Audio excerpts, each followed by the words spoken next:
Assalamualaikum warahmatullahi wabarakatuh. Alhamdulillah alladzi hadana lihada wa ma kunna linahtadiya laula an hadana Allah. Allahumma salli wa sallim wa barik wa karrim ala sayyidina Muhammadin miftahi babi rahmatillah adada ma fi ilmillah salatan wa salaman daimaini bidawami mulkillah wa ala alihi wa sahbihi wa man wala. Amma ba'd. Alhamdulillah, yang saya hormati para habaib, para kiai, wabil khusus guru kita Habib Jindan bin Novel bin Salim bin Ahmad bin Jindan, para habaib yang lain yang mohon maaf saya tidak sebut satu persatu, guru kita yaitu Ustaz Muhsin, mudah-mudahan diberikan sehat panjang umur oleh Allah Ta'ala, dan guru kita, orang tua kita Khalifatul Majlis yang saat ini sedang menunaikan ibadah umrah, yang saat ini kemungkinan besar sedang di Madinah Rasulullah SAW, yaitu Al-Habib Ali bin Abdurrahman bin Muhammad bin Ali bin Abdurrahman Al-Habsyi. Mudah-mudahan perjalanan umrah dan ziarahnya dimudahkan, dilancarkan oleh Allah, diberikan kabul oleh Allah Subhanahu wa Ta'ala, dan kembali dengan membawa keberkahan yang besar untuk beliau, keluarga beliau, dan untuk kita semuanya insyaallah. Hadirin wal hadirat yang dimuliakan oleh Allah Subhanahu wa Ta'ala, dalam pembahasan barusan saya tanya kepada Ustaz Muhsin, yang dibahas adalah bab taubat. Taubat kepada Allah Subhanahu wa Ta'ala. Hadirin wal hadirat yang dimuliakan oleh Allah Subhanahu wa Ta'ala, kita manusia adalah makhluk yang memang diciptakan oleh Allah Subhanahu wa Ta'ala dengan sifat kita yang senantiasa selalu melakukan kesalahan dan kekurangan. Tetapi teman-teman yang dimuliakan Allah Subhanahu wa Ta'ala tiada henti-hentinya membuka pintu pengampunan, pintu taubat bagi sekalian hambanya yang ingin kembali kepadanya. Dan pintu taubat ini terus dibuka oleh Allah hingga tatkala ruh kita sampai di kerongkongan, saat itu tidak ada lagi kesempatan untuk bertobat. Dan yang kedua, pintu taubat kapan ditutup? Ketika matahari terbit dari barat, yaitu datangnya hari kiamat dengan terbitnya matahari dari barat, maka saat itu pintu taubat ditutup oleh Allah Subhanahu wa Ta'ala. Tapi selama matahari masih terbit dari sebelah timur, dan selama nyawa masih ada di tubuh ini belum sampai ke kerongkongan, Allah Subhanahu wa Ta'ala membentangkan tangannya yang penuh kasih kepada sekalian hambanya untuk kembali dan bertobat kepadanya. Sebesar apapun dosa dan kesalahan yang dilakukan oleh seorang hamba, selama dia datang kepada Allah Subhanahu wa Ta'ala, maka Allah Ta'ala akan menyambutnya dengan segala pengampunannya dan kasih sayangnya. Bapak-bapak, ibu-ibu yang dimuliakan Allah, jangan pernah kita berputus asa dari rahmat Allah Subhanahu wa Ta'ala. Sebesar apapun dosa dan kesalahan yang kita lakukan, sekelas Fir'aun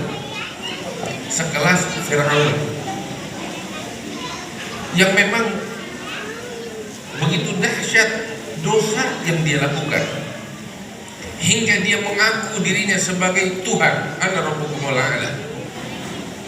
Tetapi Allah pun tidak pernah menutup kesempatan untuk seorang Fir'aun.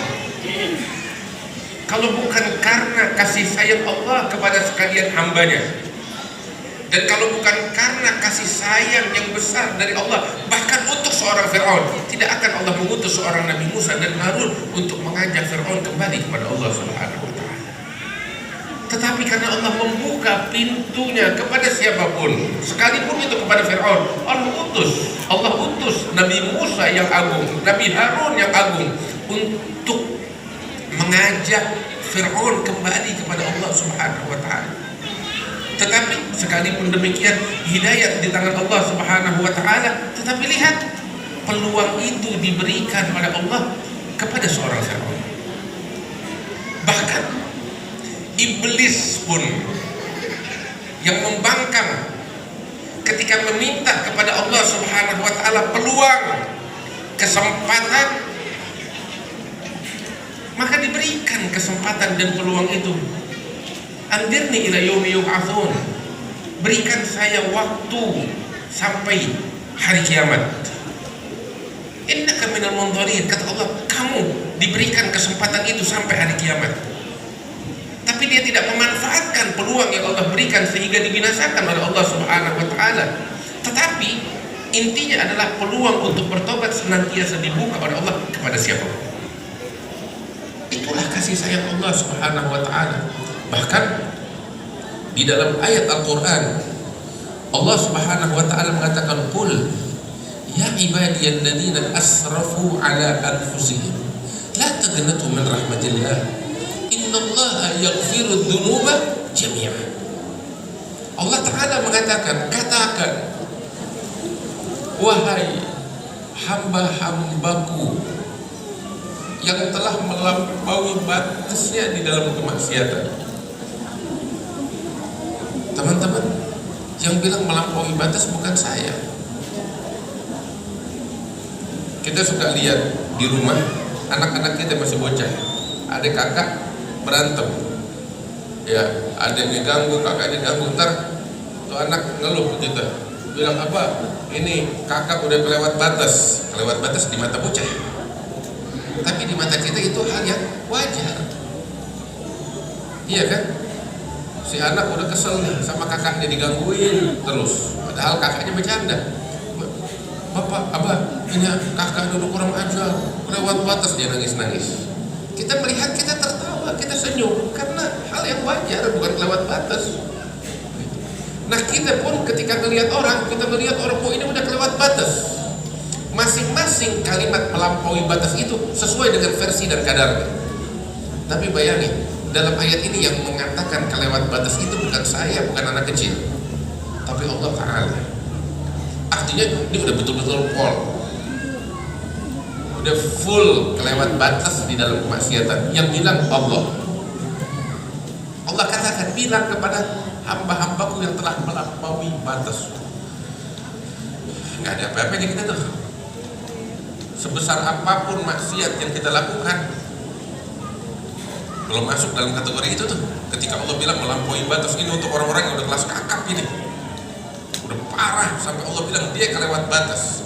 Tapi lihat bagaimana perlakuan Allah terhadap orang-orang yang melampaui batas itu. Allah bilang kepada Nabi Muhammad, katakan kepada mereka. Saat itu bisa saja Allah bilang peringatan tegas kepada mereka yang melampaui batas, hukuman Allah begitu pedih, neraka jahanam abadi dan lain sebagainya. Allah bisa bilang begitu dan Allah mampu. Tapi lihat terhadap orang-orang yang Allah nyatakan melampaui batas di dalam kemaksiatan, bagaimana kasih sayang Allah? Katakan kepada mereka bahwasanya jangan mereka putus asa dari rahmat dan kasih sayangku, kata Allah. La taqnatu min rahmatillah. Bahkan teman-teman, kita itu kalau ngelihat ada orang kurang ajar sama kita nggak bakal buka pintu maaf begini ya. Tapi lihat Allah terhadap orang-orang yang udah melampaui batas, Allah masih buka harapan. Bahkan Allah Subhanahu wa ta'ala yang mengatakan kepada mereka, jangan mereka putus harapan dariku, kata Allah. Innallaha yaghfiru dzunuba jami'a, Allah mengampuni semua dosa.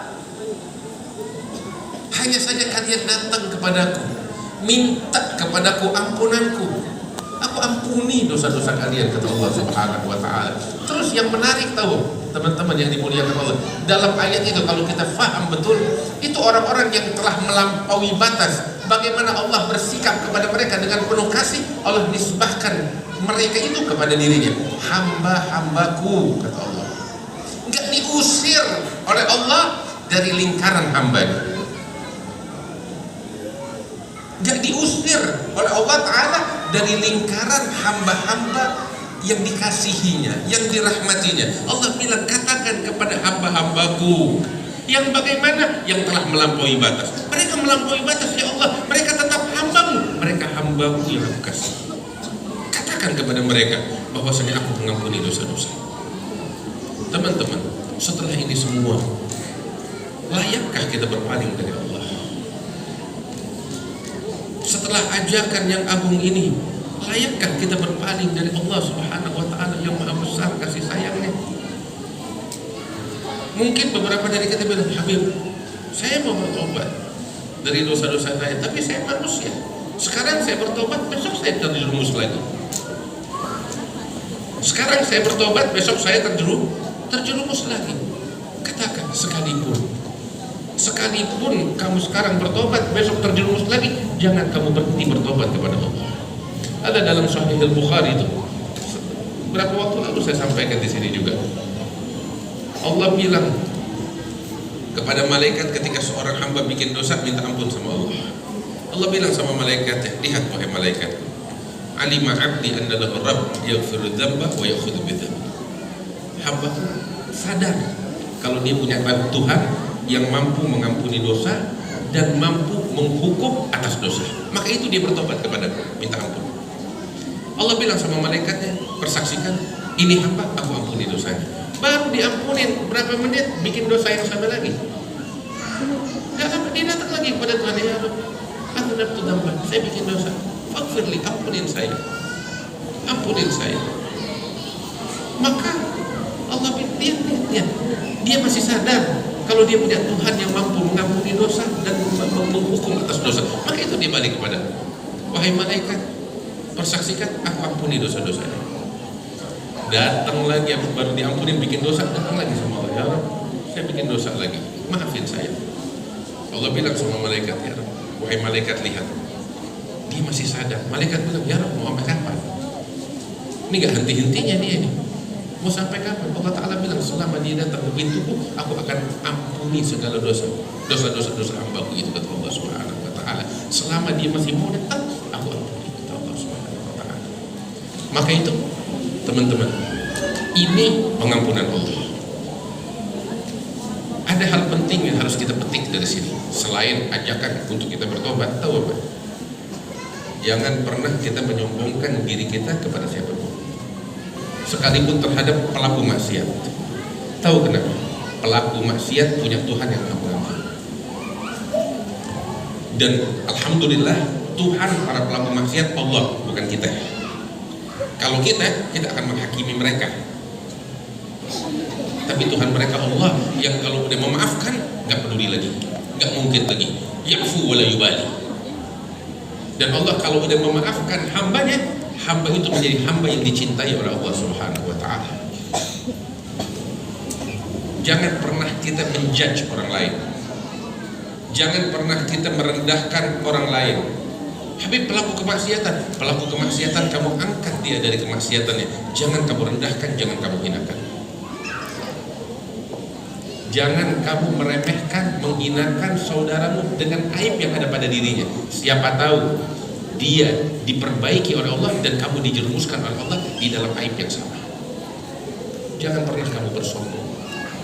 Hidayat Allah gak ada yang tahu.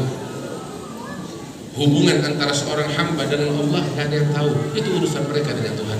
Tugas kita amar ma'ruf nahi munkar dengan cara yang baik. Tugas kita memberikan nasihat. Dan kewajiban kita menundukkan kepala kita, jangan pernah kita sombong. Orang-orang yang celaka dan dilaknat oleh Allah, tahu siapa? Orang-orang yang mengangkat kepalanya dengan kesombongan.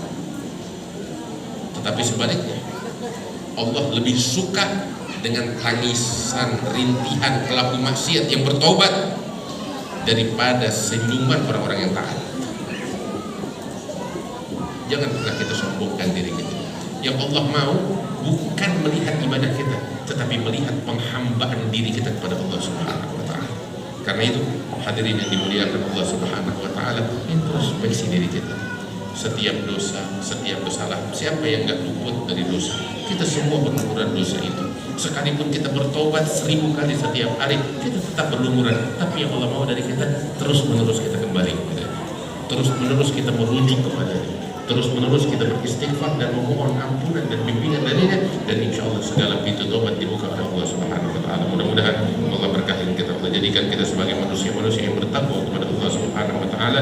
Ya Rabbal Alamin, Allah menja'al jam'an hadza jam'an marhuma wa tafarraqana min ba'dihi tafarruqan mahsura. معصوما ولا تجعل فينا ولا منا ولا معنا شقيا ولا محروما وصلى الله على سيدنا محمد وعلى اله وسلم والحمد لله رب العالمين. والسلام عليكم ورحمه الله وبركاته.